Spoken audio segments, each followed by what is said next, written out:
Venerdì 22 maggio 2020, nella schermata finale di questi 4 video che sto per caricare su YouTube, troverete un cerchio con un disegnino.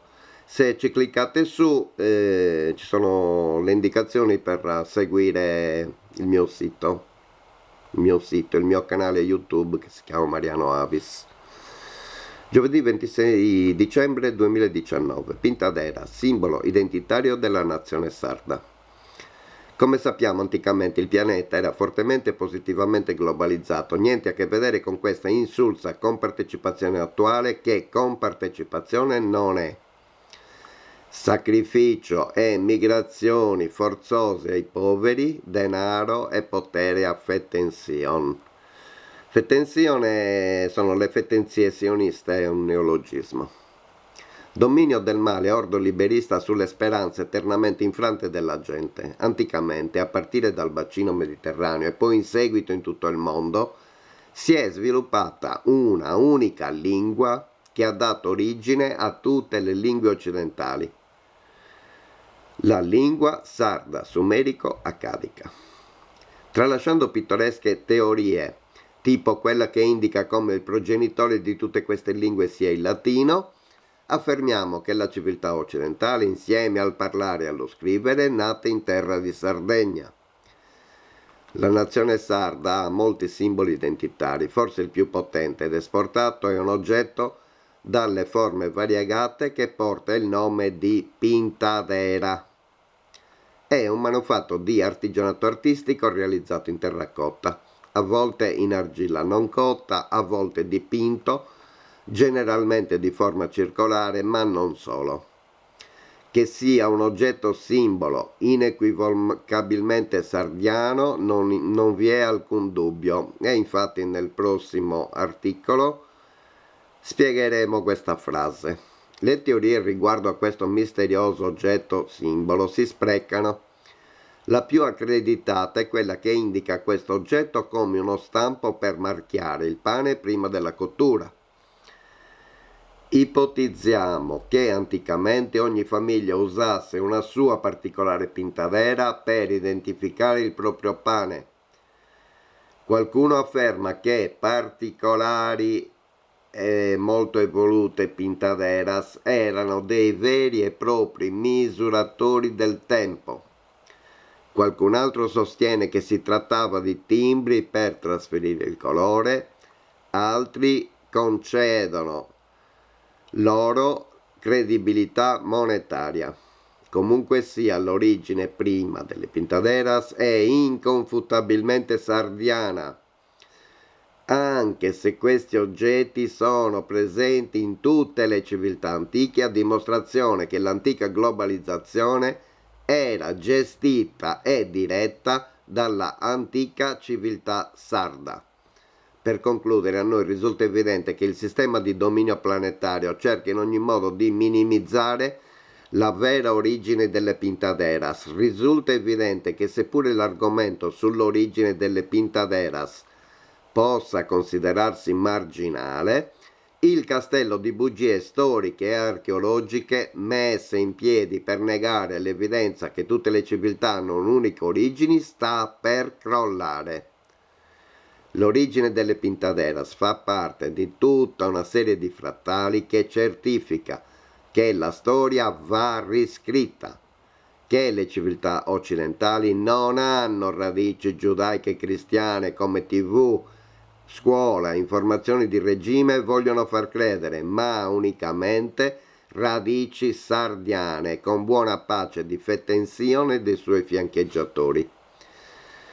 Capiamo benissimo le ragioni del loro impegno nel minimizzare la grandezza delle antiche civiltà sarde. Infatti, riscriverne e diffonderne la vera storia ha certamente il potere di far crollare in breve tempo questa matrix planetaria malefica.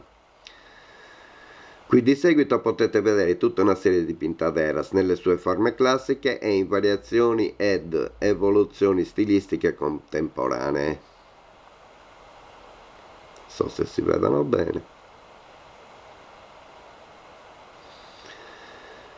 Sembrerebbe di sì.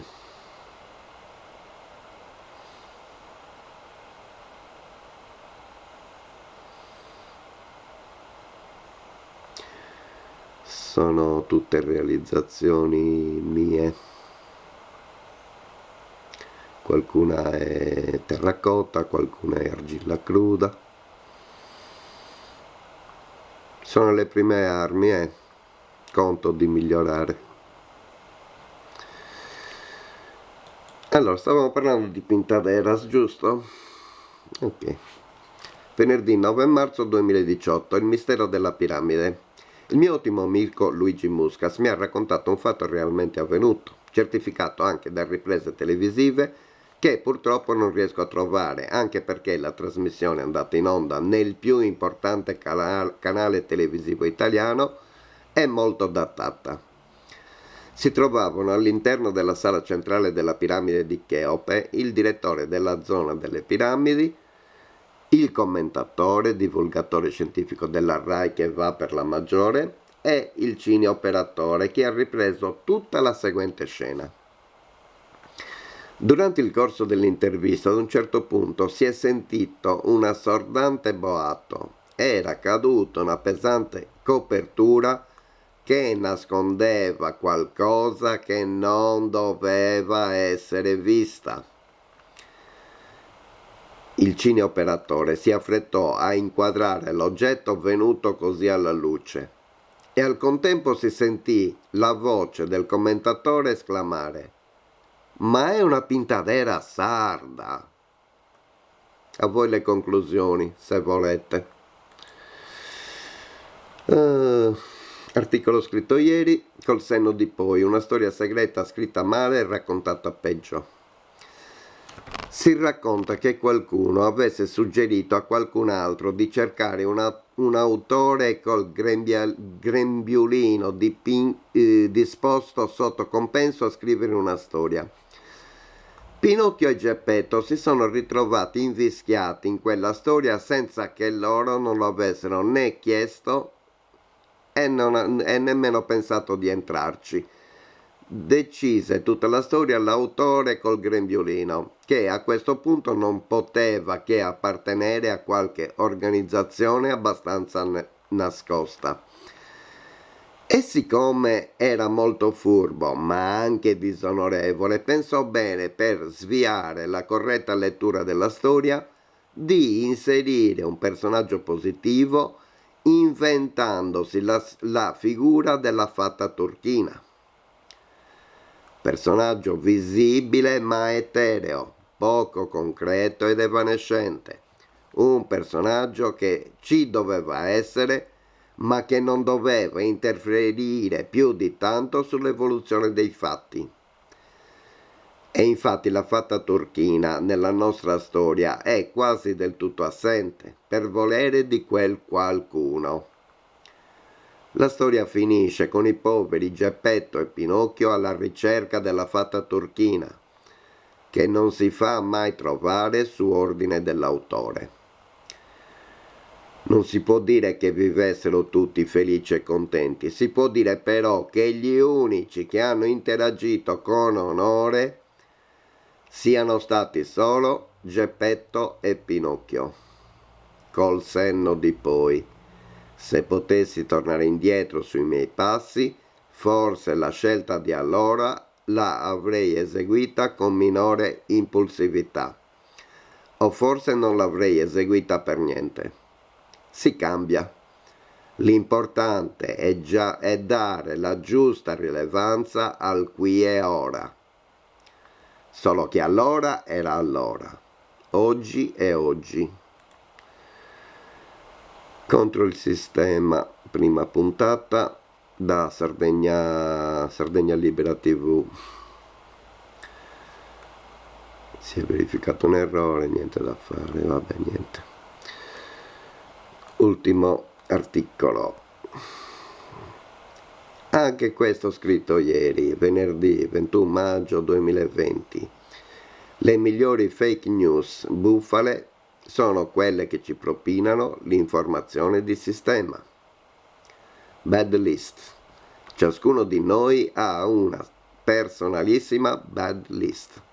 La mia mente si attiva spontaneamente in maniera critica quando leggo che una certa informazione viene passata dalla NASA, dall'ONU, dalla NATO, dai governi, dalle ONG, dai quotidiani, dalla TV, eccetera, eccetera.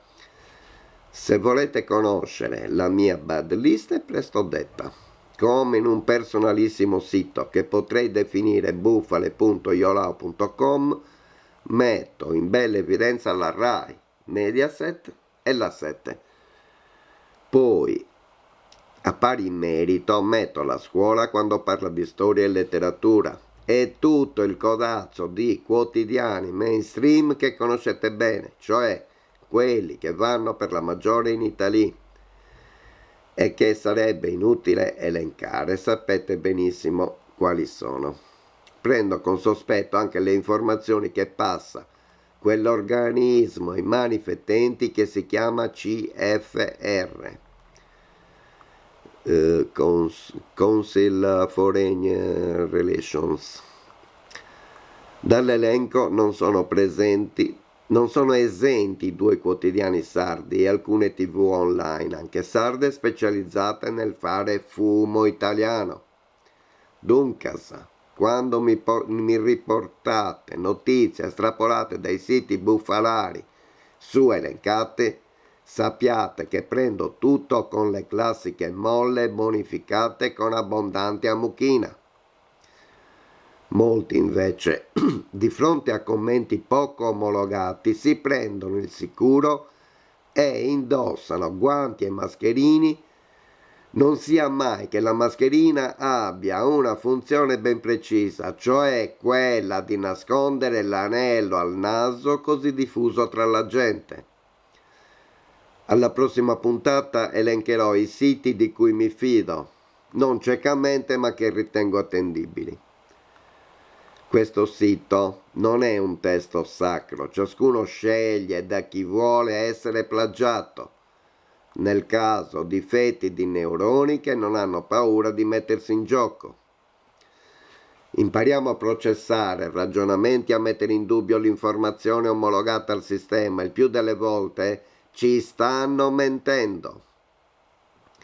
Vorrebbero che gli umani si raggruppassero in mandrie egregorizzate dal pensiero unico, il loro. Un altro concetto che tengo bene a mente è che nessuna organizzazione regala niente. Al massimo si possono trovare splendidi individui che si spendono per gli altri, e ce ne sono. Detto questo, mi viene da pensare che quando qualcuno sembra che voglia regalarci qualcosa, la domanda da porci è questa: quale è la merce in regalo? La prima risposta che mi viene in mente è pensare che la merce in regalo siamo ciascuno di noi. Questa è una vignetta. Mamma, se te lo dico dalla televisione, ci credi o no? Buonasera.